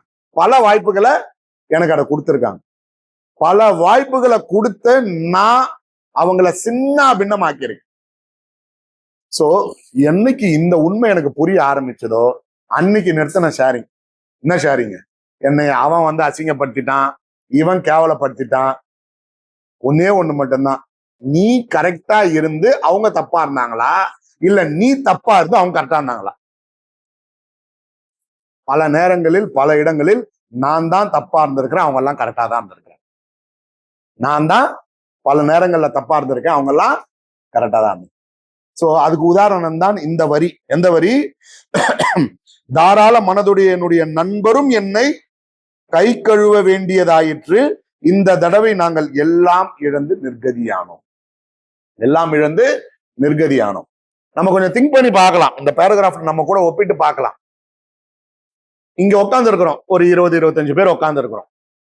நம்ம இந்த 20-25 பேரு, மாப்பிள்ள நீ நிறைய குடிக்கிறடா, ஏன்னு ஒரு அமைப்பு இருக்குதுடா, வந்துடுறா அப்படின்னு சொன்னோன்னா வந்த ஆட்கள் இங்க யாராவது இருக்கிறோமா? யாராவது இருக்கிறோமா? ஏங்க நீங்க ரொம்ப குடிக்கிறீங்க, அங்க பக்கத்து வீட்டுல சரோஜாவுடைய கணவரை பாருங்க, அவர் எங்கேயோ போறாராம், நீங்களும் அவரு கூட போங்க, உடனே வந்துட்டோமா? வரல. அப்ப நம்ம எப்படி வந்தோம்? எப்படி வந்தோம்? நம்ம எல்லாரும் வந்துட்டோம். நம்ம எல்லாரும் கடவுள் புண்ணியத்துல வந்துட்டோம். இன்னும் வராம லட்சம் பேர் வெளில இருக்கிறான். அவங்கள பத்தி நம்மளுக்கு கவலை இல்லை. ஆனா நம்ம வந்துட்டோம். எப்படி வந்தோம்? நிர்கதியானோம். இந்த பேராகிராஃபினுடைய லாஸ்ட் வார்த்தை என்ன? நிர்கதியானோம். நான் நிர்கதியான என்னுடைய அனுபவத்தை, என்னுடைய அனுபவம் எல்லாருக்கும் ஒத்து போகணும்னு அவசியம் இல்லை. என்னுடைய அனுபவம் கடைசியில உயிருக்கு பயந்து வாழ்ந்துகிட்டு இருந்தேன். கடைசி எனக்கு 30 வயசுலயே டாக்டர் என்ன சொல்லிட்டாரு அப்படின்னா, என்ன என் மனைவி விஜய் ஹாஸ்பிட்டல் கூட்டு போயிட்டு செக்அப் பண்றாங்க. விஜய் ஹாஸ்பிட்டல் அவங்க சீனியர், அந்த டாக்டர் வந்து என்னுடைய மனைவிக்கு சீனியர். அவர் சொல்றாரு, என்னமா அந்த மாதிரி. அவர் என்னை ஓப்பனா கூப்பிட்டு உட்கார வச்சு டேபிள்ல உட்கார வச்சு பேசுறாரு. என்னுடைய பிளட் ரிப்போர்ட், அந்த லிவர் ஃபங்க்ஷனிங் டெஸ்ட், லொட்டுலோஸ்க்கு எல்லாத்தையும் எடுத்து வச்சார். எல்லாம் எதை நோக்கி இருக்குது அப்படின்னா, பார்டரை நோக்கி இல்ல, பார்டரை தாண்டி இருக்குது. இப்போ ஃபார் எக்ஸாம்பிள் சுகர் வந்து 100ல இருந்து 150க்குள்ள இருக்கணும் அப்படின்னா 165 காட்டுது. கொலஸ்ட்ரால் 100 இருக்கணும், ஃபார் எக்ஸாம்பிள் நான் சொல்றேன். 100 அன்னைக்கு சூழ்நிலையில 100 இருக்கணும்னு இருந்ததுன்னா 110ல இருக்குது. மற்றபடி எல்லாமே என்னுடைய லிவர் ஃபங்க்ஷனிங் அந்த டெஸ்ட் 1.2 பாயிண்ட்ல இருக்கணும்னா 2.5 தாண்டி இருக்குது. சோ அந்த டாக்டர் எனக்கு கொடுத்த ஒன்னே ஒண்ணுதான் சொன்னேன், உங்களுக்கு வயசு 30ஆவது, உங்களுக்கு வாழணும்னு என்ன இருந்ததுன்னா குடிக்காதீங்க, சிகரெட் பிடிக்காதீங்க, இந்த ரெண்டுத்தையும் தள்ளி வைங்க. அவர் எனக்கு இப்படி இரு அப்படி இரு எனக்கு அதெல்லாம் எதுவுமே சொல்ல. உனக்கு வாழணும்னு எண்ணம் இருந்ததுன்னா வாழணும்னு. அப்ப என் பையனுக்கு என்ன வயசுன்னா ஒரு 2.25 வயசு இருக்கும். அந்த பச்சை குழந்தை கூட நீ இருக்கணும்னு நீ விருப்பப்பட்டீங்கன்னா இதை தள்ளி வச்சிரு. இது நல்ல மானஸ் தான் என்ன பண்ணிருப்பான்னா, அவர் சொன்ன உடனே ஐயா சாமின்ட்டு அன்னில இருந்து செஞ்சிருப்பான். இதை எனக்கு செய்வதற்கு 1 வருடம் ஆச்சு. இதை செய்யறதுக்கு 1 வருஷம் ஆச்சு. அந்த 1 வருஷமும் அந்த ரிப்போர்ட் எல்லாம் கொஞ்சம் நல்லா இருந்ததுன்னா நான் வந்திருப்பேனா? ஏன்னா வந்திருக்க மாட்டேன். அந்த ரிப்போர்ட் எல்லாம் இன்னும் மோசம் அடைந்து கொண்டிருக்கிறது. அந்த உயிர் பயத்தினால மட்டும்தான் நான் வந்தேன். சோ எனக்கு உயிர் பயம் வந்தது. ஒரு சிலருக்கு மனைவி போனவங்க வந்திருப்பாங்க, ஒரு சிலருக்கு பசங்க போனவங்க வந்திருப்பாங்க. சோ இந்த மாதிரி நம்மள நிறைய பேருக்கு நிறைய. ஆனால் எப்போ நம்ம எல்லாம் ஆல்கஹாலிக்ஸ் அனானிமஸ் அப்படியே ஏத்திருப்போம்னா நிர்கதியானோம். அது ஏதோ ஒரு சூழ்நிலையில நம்மள நிர்கதி ஆக்கியிருக்கும். ஏதோ ஒரு சூழ்நிலையில நம்மள நிர்கதி ஆக்கியிருக்கும். அதை தாண்டி போறதுக்கு நம்மளுக்கு வேற வழி இருக்காது. அந்த சூழ்நிலையில தான் நாம ஆல்கஹாலிக்ஸ் அனானிமஸ ஏத்துக்கிட்டு இருந்திருப்போம். சோ அதனாலதான் நாம 12 ஸ்டெப் பண்ண போகும்போது நம்மளுடைய இயர்ஸ் ஆஃப் சொப்ரைட்டியை வச்சு போகக்கூடாது. நம்மளுடைய இயர்ஸ் ஆஃப் சொப்ரைட்டியை வச்சு ஒருத்தர் வீட்டுக்கு போகக்கூடாது. அந்த முதல் 1 வாரத்துல என்னுடைய நிலைமை எப்படி இருந்ததுன்ற அந்த மனநிலைமையில தான் நான் போகணும். நான் போய் அவர்கிட்ட ஆன்மீகத்தின் உச்ச நிலையில பேசின்னு இருப்பேன். அவர் ரொம்ப சிம்பிளா சொல்லுவார், என் பிரச்சனை உனக்கு தெரியாது சார். அந்த நண்பர் என்ன சொல்லுவாரு, என் பிரச்சனை உனக்கு தெரியாது சார். ஓ, நம்ம கதையெல்லாம் விட்ட சொன்னா இவன் பயந்துருவான் அப்படின்றவங்களுக்கு இது. ஒரு சில இடத்துல அப்படியே பொங்கி எழுவோம், நான் யார் தெரியுமா, நான் யார் தெரியுமா, நான் யார் தெரியுமா. அவன் ரொம்ப சிம்பிளா சொல்லலாம், உன்ன மாரி குடிகாரன் நான் கிடையாது. ஒரு 12 ஸ்டெப் தோக்குற இடம் இந்த 2 வார்த்தையில தான். ஒண்ணு ஆன்மீகத்தின் உச்ச நிலையில நம்ம பேசுவோம், இன்னொன்னு பட்டும் படாம பேசுவோம். பட்டும் படாம பேசினா அவனுக்கு என்ன நினைப்பு வரும், என் பிரச்சனை இந்த ஆளுக்கு என்ன தெரியும். உச்ச நிலையில பேசினா என்ன தெரியும், ஐயோ இவனை மாரி நான் கிடையாது. சோ நான் நிர்கதியானேன். நிறைய பேர் அதை வேற விதமா ஷேர் பண்ணுவாங்க, கேள்விப்பட்டிருக்கீங்களா? என்ன ஷேர் பண்ணுவாங்கன்னா, அந்த ஷேரிங் உண்மை கிடையாது, ஆனா அந்த மாதிரி ஷேர் பண்ணுவாங்க. அதுக்கு இதை தழுவித்தான் நிர்கதியானோம் அந்த வார்த்தையை தழுவித்தான் ஷேர் பண்ணுவாங்க. மூடியில குச்சவங்களுக்கு எல்லாம் வேலை செய்யாதுன்னு கேட்டிருக்கீங்களா அந்த வார்த்தைய? சொம்பு சொம்பா குச்சவங்களுக்கு தான் வேலை செய்யும். இது உண்மை அல்ல, இது உண்மை அல்ல. மூடியில குச்சவனுக்கு வேலை செய்யாது, சொம்பு சொம்பா குச்சவனுக்கு வேலை செய்யும். இல்ல, அது அது உண்மை அல்ல. ஒரு ஸ்டோரி இருக்கு, இது பின்னாடி ஒரு ஸ்டோரி இருக்கு, நிறைய பேர் படிச்சிருப்பீங்க. அமெரிக்கால ஒரு ஆள் கண்ணாடியை தொலைச்சிட்டேன், எனக்கு குடி ஆகாதுன்னு ஒத்துக்கிட்டான். தான் இப்ப நம்ம இந்த கண்ணாடியை வச்சிருக்கோம் இல்லையா, குடிச்சிட்டு கண்ணாடியை தொலைச்சிட்டாரு. வேற ஒண்ணும் பெருசாலாம் தொலைல. நம்மலாம் எத்தனை செல்போனை தொலைச்சிருப்போம், வண்டி எங்க விட்டுன்னு தெரியாம சுத்தி இருப்போம். ஒரு கண்ணாடியை தொலைச்சிட்டாரு. அதனால அந்த வார்த்தை மிக தவறான வார்த்தை. மூடியில குச்சவங்களுக்கு எல்லாம் வேலை செய்யாது, சொம்பு சொம்பா குச்சவங்களுக்கு தான் வேலை செய்யும். ஆல்கஹாலிக்ஸ் அனானிமஸ் எல்லாருக்கும் வேலை செய்யும். அந்த எல்லாரும் யார் அப்படின்னா, என்னுடைய குடி எனக்கு உகந்தது அல்ல, அந்த எண்ணம் வந்தவர் எல்லாருக்கும் வேலை செய்யும்.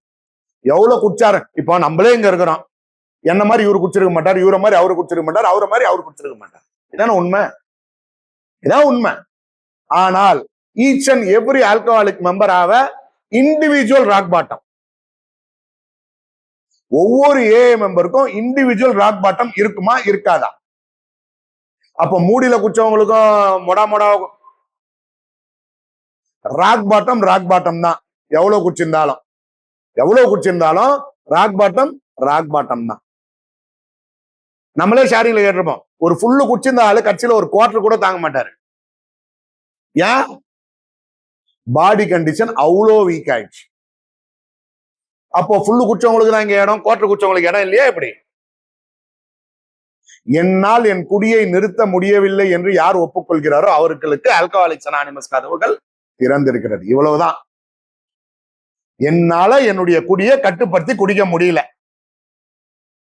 குடிப்பதை நிறுத்த வேண்டும் என்ற விருப்பமே இதில் அங்கத்தினர் ஆவதற்கு ஒரே தகுதி, வேற எந்த தகுதியும் தேவையில்லை.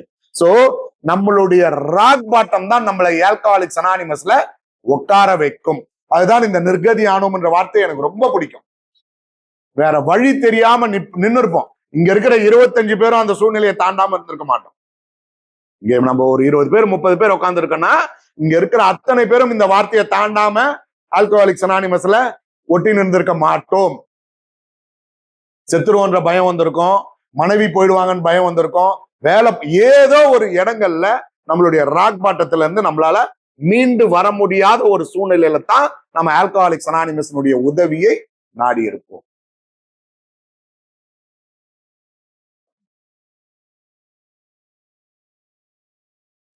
நாங்கள் என் மனைவியின் குடும்பத்துடன் போய் வசித்தோம். எனக்கு ஒரு வேலையும் கிடைத்தது. ஆனால் ஒரு டாக்ஸி டிரைவரோடு சண்டை போட்டதன் விளைவாக அந்த வேலையை இழந்தேன். நல்ல வேலையாக 5 வருடங்களுக்கு எனக்கு உருப்படியான வேலை எதுவும் கிடைக்க போவதில்லை, ஒரு நிமிடமாவது நான் நிதானத்தோடு இருக்க போவதில்லை என்று அப்போது யாராலும் ஊகிக்க முடியவில்லை. என்னுடைய மனைவிக்கு ஒரு பல்பொருள் அங்காடியில் வேலை கிடைத்தது. நாளெல்லாம் உழைத்து களைத்து போய் அவள் வீட்டுக்கு வந்தால் நான் குடி போதையில் இருப்பேன். பங்கு தரகர் அலுவலகம் பக்கம் தலை காட்டினால் என்னை ஏன் என்று கேட்பார் கிடையாது. சோ உச்சகட்டத்துல கொடி கட்டி பறந்து நின்ற ஒரு நண்பருக்கு இன்னைக்கு என்ன நிலைமை? அந்த பக்கம் போனா வாங்க உட்காருங்க பில்னு சொல்றதுக்கு ஒரு ஆபீஸ் இல்ல, ஒரு நபர் கூட அவரை வாங்கன்னு கூப்பிடுறதுக்கு ஆள் கிடையாது. இப்பதான் ஹிட்டிங் த ராக் பாட்டம். யாரு? பில். மது ஒரு சுகபோக பொருளாக இருந்த நிலை போய் அது ஒரு தேவை பொருள் ஆகிவிட்டது. ஆல்கஹாலிக்ஸ் அனானிமஸ்ல எத்தனை பேர் இந்த வரிகளை யோசிச்சு பார்த்திருக்கீங்க? முன்னாடிலாம் அதை ஷேர் பண்ணுவாங்க, இப்ப பெரும்பாலும் நிறைய நண்பர்கள் அதை ஷேர் பண்றதில்லை. நான் ஒரு மெல்லிய கோட்டை எப்பொழுது தாண்டினேன் என்றது எனக்கு தெரியவில்லை. என்னுடைய கோட்டை நான் எப்ப தாண்டினேன்னு யாருக்காவது சொல்ல முடியுமா? எனக்கும் அதுக்கு ஆரம்பத்துல பொருள் தெரியாது. என்ன கோட்டை தாண்டினா சரி, ஹெவி ட்ரிங்கரை கூட ஆல்கஹாலிக்னு சொல்றது இல்லை, நல்லா புரிஞ்சுக்கோங்க. மாடரேட் ட்ரிங்கர் இருப்பாங்க, அக்கேஷனல் ட்ரிங்கர் இருப்பாங்க, ஹெவி ட்ரிங்கர் இருப்பாங்க. இவங்க ட்ரிங்கர்ல 3 வகையான ட்ரிங்கர்கள் இல்லையா? நாமெல்லாம் ஆரம்பத்துல என்னவா ஆரம்பிச்சிருப்போம்னா சோசியல் ட்ரிங்கரா தான் ஆரம்பிப்போம். அதுக்கப்புறம் மாடரேட் ட்ரிங்கரா மாறி இருப்போம், அதுக்கப்புறம் ஹெவி ட்ரிங்கரா இருப்போம். ஹெவி ட்ரிங்கருக்கும் ஆல்கஹாலிக்கும் ஒரே ஒரு நூலிழை தான் வித்தியாசம். ஆல்கஹாலிக்கும் ஹெவி ட்ரிங்கருக்கும் ஒரே ஒரு நூல் இழைதான் வித்தியாசம். சோ நான் அதை எப்படி நான் வந்து பண்ண முடியும்? அது எனக்கு ரொம்ப நாள் கழிச்சுதான் எனக்கு அதுக்கு விடை கிடைச்சது. எப்போ? ஆல்கஹாலிக்ஸ் அனானிமஸ்ல ரொம்ப நாள் கழிச்சுதான் எனக்கு அதுக்கு விடை கிடைச்சது. நான் எப்போ அந்த கோட்டை தாண்டினேன்? எந்த கோட்டை? ஹெவி ட்ரிங்கர்ன்றது இதுதான் கோடு. ஹெவி ட்ரிங்கர் இந்த பக்கம், ஆல்கஹாலிக் இந்த பக்கம், நடுவில் இந்த ஒரு கோடு தான். ஆனா நான் ஹெவி ட்ரிங்கரா இருக்கிற வரைக்கும் எனக்கு பிரச்சனை இல்லை. ஹெவி ட்ரிங்கரா இருக்கிற வரைக்கும் எனக்கு பிரச்சனை இல்லை. நான் ஆல்கஹாலிக்கா மாறினதுக்கு அப்புறம் தான் என்னுடைய பிரச்சனை. அப்ப நான் இதை வந்து கோடிட்டு பார்ப்பேன். நான் ஹெவி ட்ரிங்கரா ஆல்கஹாலிக்கான்னு எப்படி எனக்கு தெரியும்? ரொம்ப வருஷம் கழிச்சு எனக்கு அந்த உதாரணம் கிடைச்சது. என்னைக்கு என்னுடைய உடல் சொன்னதை மனது கேட்கவில்லையோ, என்று என்னுடைய மனது சொன்னதை உடல் கேட்கவில்லையோ, அந்த தருணம் தான் நான் அந்த கோட்டை தாண்டின தருணம். என் உடம்பு சொல்லியிருக்கோம். நம்ம உடம்பு நம்ம கிட்ட சொல்லும். என்ன சொல்லும் அப்படின்னா, வலிக்குதுடா, வானாண்டா, விட்டுடுறா. இதை சொல்லாத உடல் இங்கே, இந்த உடல் 25 உடல் இருக்கு. இந்த 25 உடல் யாராவது சொல்லாம இருந்திருக்குன்னு யாராவது சொல்ல முடியுமா? உடல் சொல்வதை மனம் எப்பொழுது தாண்டி மீறி செல்கிறதோ அப்பதான் நான் ஆல்கஹாலிக் ஆயிட்டேன். என்னுடைய உடம்பு சொல்லுது, வேணான்னு சொல்லுது. ஆனா என் மனசு என்ன தெரியுமா சொல்லுது? நீ ஒரே ஒரு நாள் போட்டுடலாம், நாளையில இருந்து விட்டு. இன்னைக்கு ஞாயிற்றுக்கிழமை ஆயிப்போச்சு, அதனால ஞாயிற்றுக்கிழமை எது செஞ்சாலும் நாய் பாதாட பாடா இருக்கும். அதனால நம்ம திங்கட்கிழமையில இருந்து ஆரம்பிப்போம். இதை யார் சொல்றது? என்னுடைய மனசு. இந்த தருணத்தை தாண்டாத ஒரு நபர் இங்க உட்கார்ந்து இருக்க முடியுமா? சோ என்னைக்கு நான் அந்த கோட்டை தாண்டனேன் அப்படின்னா, நான் ஹெவி ட்ரிங்கர் ஆனதுக்கு அப்புறம் தான் ஆல்கஹாலிக் ஆயிருப்பேன். கரெக்டா? ஆனா ஹெவி ட்ரிங்கரா இருக்கிற வரைக்கும் எனக்கு எந்த பிரச்சனையும் இல்லை. நான் ஆல்கஹாலிக்கா மாறினதுக்கு அப்புறம் தான் எனக்கு எல்லா பிரச்சனையும். ஏன்னா ஒவ்வொரு முறையும் நான் தோத்து போகிறேன். என் மனசு சொல்லும், வேணாண்டா. முதல்ல என்ன சொல்லிச்சு? என் உடம்பு சொல்லு, அடி அதிகமா இருக்குது, வானா இனி குடிக்காதுன்னு என் உடம்பு சொல்லுது. ஆனா என் மனசு என்ன சொல்லுது? இல்ல நீங்க ஒரு நாள் போட்டுடுறா, நாள்ல இருந்து பாத்துக்கலாம். இது ஒரு பக்கம். இன்னொரு பக்கம், இன்னொரு நாள் என் மனசு சொல்லுது. என்ன சொல்லுதுன்னா, நேத்து ஏகப்பட்ட பிரச்சனை வீட்டுல, வேணாம் அப்படின்னு. ஆனா நான் வேணான்னு என் மனசு முடிவு பண்ணுது. என் கை கால்லாம் டைப்பிங் அடிக்குது. என் கை கால்லாம் டைப்பிங் அடிக்குது. அப்போ இப்ப என்ன சூழ்நிலை? என் மனசு சொல்லுது வேணான்னு, ஆனா என் உடம்பு கேட்க மாட்டேங்குது. இந்த ரெண்டு தருணத்தையும் தாண்டாதவங்க ஆல்கஹாலிக்கா இருக்க முடியாது. இந்த ரெண்டு தருணத்தையும் தாண்டாதவங்க ஆல்கஹாலிக்கா இருக்க முடியாது. சோ அப்ப நான் என்ன எப்ப கோடிட்டு பாத்துக்கிறேன் அப்படின்னா, என்னைக்கு என் மனசு சொல்றத உடம்பு கேட்கலையோ, என் உடம்பு சொல்றத மனசு கேட்கலையோ, அன்னைக்கு தான் நான் என்னவாகிறேன்? ஆல்கஹாலிக் ஆகிறேன். நான் சோசியல் ட்ரிங்கரா இருந்த வரைக்கும் எனக்கு பிரச்சனை இல்லை. மாடரேட் ட்ரிங்கரா இருந்த வரைக்கும் எனக்கு பிரச்சனை இல்லை. ஹெவி ட்ரிங்கரா இருந்த வரைக்கும் எனக்கு பிரச்சனை இல்லை. நான் ஆல்கஹாலிக்கா மாறினதுனால தான் எனக்கு பிரச்சனை.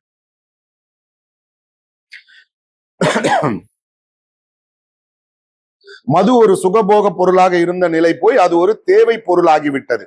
எனக்கு 2 அல்லது 3 நாட்டு சாராய புட்டிகள் தேவைப்பட்டது. சில சமயங்களில் சிறிதாக ஏதாவது குதிரும், அதில் சில $100 கிடைக்கும். மதுக்கடை, தின்பண்டங்கடை பாக்கிகளை அடைப்பேன். இப்படியே முடிவில்லாமல் போய்கொண்டிருந்தது. பிறகு அதிகாலையிலேயே ஒரே நடுக்கமாக நடுங்கிக் கொண்டே விழித்தெழ ஆரம்பித்தேன். இப்ப அவரு உடம்பு கேட்கல, மனசு சொல்லி இருக்கும் வேணான்னு. ஆனா அவருக்கு என்ன கேட்கல? உடம்பு கேட்கல. பிறகு அதிகாலையிலேயே ஒரே நடுக்கமாக நடுங்கிக் கொண்டே விழித்தெழ ஆரம்பித்தேன். ஒரு டம்ளர் சாராயமும் 1/2 டஜன் பாட்டில் குளிர்ந்த மதுவும் உள்ளே போனால்தான் என்னால் காலை சாப்பாடு என்று சாப்பிட முடியும்.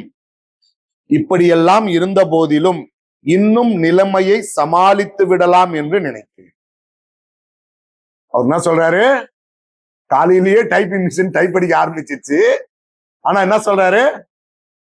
இல்ல நான் சமாளிச்சிருவேன் என்று சாப்பிட முடியும். இப்படியெல்லாம் இருந்த போதிலும் கூட இன்னும் நிலைமையை சமாளித்து விடலாம் என்று நினைத்தேன். நடுநடுவே நிதானத்துடனும் சில நாட்கள் இருப்பேன், அது என் மனைவிக்கு நம்பிக்கை ஊட்டியது. இப்ப நான் கொஞ்ச நேரத்துக்கு முன்னாடி சொன்னேன்ல, உடல் சரியில்லாத ஒரு தருணமா இருக்கும், குடிக்காம இருப்போம். கோயிலுக்கு கீழுக்கு மாலை போட்டிருப்போம், குடிக்காம இருப்போம்.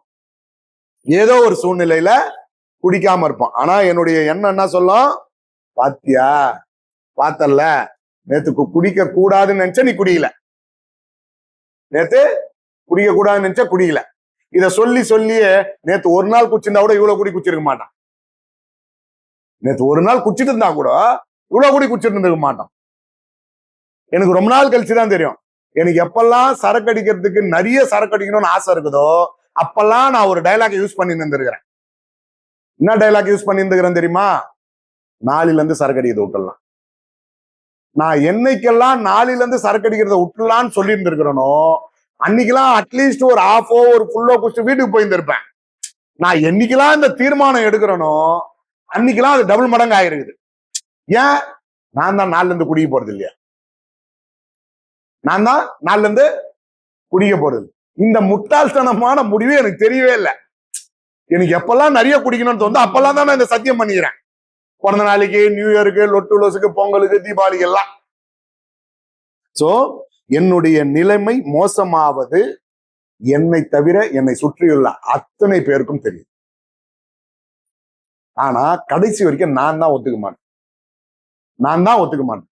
இல்ல என்னால முடியும், என்னால முடியும். ஏன்? ஆல்கஹாலிக்ஸ் அனானிமஸ் கிடைச்சு எத்தனை பேர் வெளியில போயிருக்கிறாங்க, இன்னும் வெளியில போயிருக்காங்க. என்னால மீண்டும் அளவா குடிக்க முடியும் என்ற எண்ணத்தோட நிறைய பேர் போயிருக்காங்களா? போனவங்க எல்லாம் பவுன்சர் மாதிரி திரும்பி வந்துக்கிறாங்களா? வந்தவங்க கொஞ்சம் பேர் தான், ஞாபகம் வச்சுக்கோ. வந்தவங்க கொஞ்சம் பேர் தான், வராதவங்க நிறைய பேர். அதுல இறந்தவர்கள் நிறைய பேர் இருக்காங்க. இறந்தவர்கள் இதெல்லாம் வச்சுதான் நம்ம ஆளுங்க என்ன பண்ணுவாங்க, புடுபுடுக்காரன் மேட்டர் சொல்லுவாங்க. விட்டு வெளில போயிட்டா ஒண்ணு என்ன ஆயிடுவ,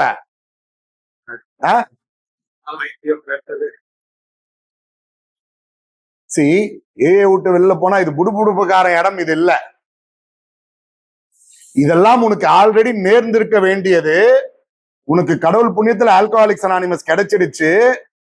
அதெல்லாம் உன்னை தொடர்றதுக்கு இன்னும் ரொம்ப நாள் இருக்காது. நீ இதுலயே உட்காந்துக்கோ. இதுதான் அதனுடைய பொருள். ஆல்ரெடி அதையெல்லாம் தாண்டித்தான் இங்க வந்திருக்கிறோம்.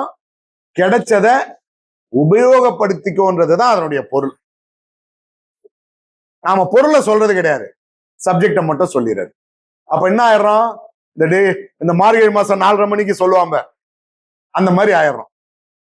விட்டு வெளில போனா பைத்தியம் ஆயிடுவேன்னு சொல்றான் ஒருத்தன். செத்து போயிடுவேன் அப்படின்றாங்க. சரி, நாம என்ன சொல்லணும், சொல்லக்கூடாது அந்த வார்த்தைகளை. ஆனா என்ன சூழ்நிலையில நம்ம இருக்கிறோம்னா, இந்த சூழ்நிலையை தாண்டித்தான் எனக்கு ஆல்கஹாலிக்ஸ் அனானிமஸ் கிடைச்சிருக்கு. நான் இதை விட்டேன் என்றால் மீண்டும் அதெல்லாம் என்ன தொடர்றதுக்கு வாசல்ல காத்துக்கிட்டு இருக்கு. அப்ப என்ன எது காப்பாத்துது? Alcoholics anonymous காப்பாத்துது. இந்த எண்ணம் உனக்குள்ள இருக்கட்டும்னு சொல்லலாம். அப்ப புதுசா வந்தவங்களுக்கு நாம அந்த பொருளையும் சேர்த்து சொல்லணும். வாசல்ல சைத்தான் வச்சுட்டு போட்டு உக்காந்துக்கிறா ராஜா, கிடைத்ததை விட்டு விடாது. இங்க பயம்புறுத்துற இடம் ஆல்கஹாலிக்ஸ் அனானிமஸ் இல்ல, நம்பிக்கை கொடுக்கிற இடம் தான் ஆல்கஹாலிக்ஸ் அனானிமஸ். இங்க வர்ற நண்பர்களுக்கு நாங்க 12 ஸ்டெப் பண்ண போய்தான் ஒருத்தரை நம்பிக்கை வர வச்சு கூட்டு வரணும் இல்ல. இங்க வந்தவங்களுக்கும் என்னுடைய வார்த்தைகளால் நம்பிக்கை வர வேண்டுமே தவிர அவங்களுக்கு பயம் வந்துவிடக் கூடாது.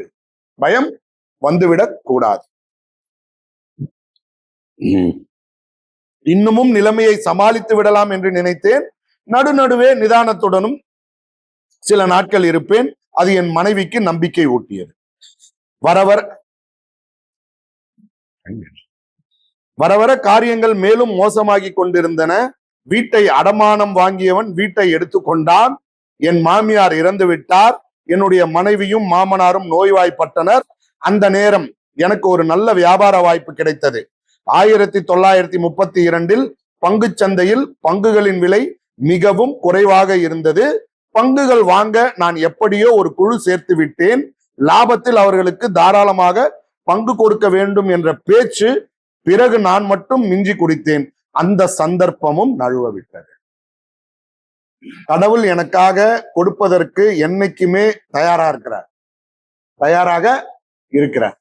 அதை நான் உபயோகப்படுத்திக் கொள்கின்றேனா இல்லையா என்பதுதான் பொருள்.